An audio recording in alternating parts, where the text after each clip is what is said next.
તો આજે આપણી પાસે અલગ અલગ સાઈઝની બહુ બધી ખાટલી અવેલેબલ છે, પણ એમાંથી સૌથી વધારે કમ્ફર્ટેબલ તમને વર્ક કરવામાં કઈ લાગે છે ઈ હું તમને બતાવું છું. તો આ છે 18x18 ની સાઈઝ છે, એની બાજુમાં છે આ 24x24 અને ઓલી છે આપણી રાઉન્ડ ખાટલી, એ પણ છે 18x18 ની. તો આપણી પાસે આ 3 સાઈઝ અવેલેબલ છે. તો હવે આમાંથી કઈ ખાટલી વધારે યુઝફુલ થાય છે? 18x18 સાઈઝની ખાટલી શીખવામાં એકદમ કમ્ફર્ટેબલ છે, પણ આપણે લાઈફ ટાઈમ શીખવાનું નથી, થોડાક ટાઈમ શીખીને આપણે વર્ક કરવાનું છે સ્ટાર્ટ. 24x24 ની ખાટલી છે, એ તમારે અત્યારે શીખવામાં પણ ચાલશે અને પછી ફ્યુચરમાં વર્કમાં પણ તમારે કામ આવશે. તો બેયમાં કામ આવે ને ઈ વસ્તુ આપણે લેવાની છે. તો હવે આ ખાટલીમાં સૌથી પહેલા તો શું ફોલ્ટ આવે છે ઈ હું તમને કહું છું. તો આપણી પાસે એક બ્લાઉઝ ઓલરેડી વર્ક કરેલું છે, તો હું તમને એમાં જ બતાવું છું તમારે ખાટલીમાં કઈ રીતે આમાં સેટ આવે છે કે નથી આવતું. હવે આ આપણું આખું બ્લાઉઝ રેડી છે.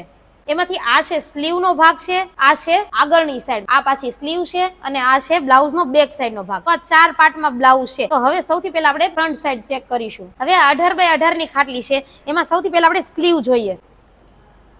તો આ સ્લીવ તો આપણી કમ્ફર્ટેબલ એકદમ કમ્પ્લીટ આવી ગઈ છે, કારણ કે સ્લીવ નો ભાગ નાનો આવે છે. હવે આપણે ફ્રન્ટ સાઈડ જોઈશું. તો આ છે આપણો આગળનો એટલે કે ફ્રન્ટ સાઈડ. હવે આપણે આ નેક નો બેક સાઈડ નો ભાગ છે. તો હવે નેક કમ્પ્લીટ આવી ગયું છે, પણ હવે જો સ્લીવ માં બે સાઈડ થી ભાગ નીચે વળી જાય છે, એટલે સુધી અડધે પોણે સુધી આપણે કમ્પ્લીટ આવી જાય છે, પણ આ સાઈડ તમારે થોડુંક બહાર રહી જશે. તો હવે પાછું તમારે આખું કાપડ ચેન્જ કરવું પડશે. તો જરદોશી ચીપિયો મારો એટલે વિખાઈ જાય. હવે જો આપણે અહીંયા ચીપિયો મારીએ છીએ તો આ ભાગ અહીંયા જરદોશીમાં ઘડી આવી જશે, મટીરિયલ ભાંગી જશે અથવા બેસી જશે. તો આમાં તમને ખબર પડી કે આપણે આ નેક નો ભાગ તો કમ્પ્લીટ આવી જાય છે, પણ નીચેનો બેલ્ટ છે એ બે સાઈડ થી બહાર રહી જાય છે. તો આની આ વસ્તુ આપણે 24x24 ની ખાટલીમાં સેટ કરીને ચેક કરી લેશું. આ છે 24x24 ની ખાટલી. તો આમાં આપણો તમારો નીચેનો ભાગ એકદમ કમ્પ્લીટ બેસી જશે, બે સાઈડ થી ખાલી ચીપિયારે એટલી સ્પેસ બાકી રહેશે, એટલે તમારું વર્ક મટીરિયલ્સ પણ ભાંગશે નહીં અને કોઈ પણ પ્રોબ્લેમ આવશે નહીં. થોડીક વાર કાપડ પણ ચેન્જ નહીં કરવું પડે. એટલા માટે એક જ ખાટલીમાં તમારો આખો ભાગ આવી જશે, આખામાં તમે એક સાથે વર્ક કરી શકો છો. હવે હું તમને સ્લીવ પણ બતાવું છું.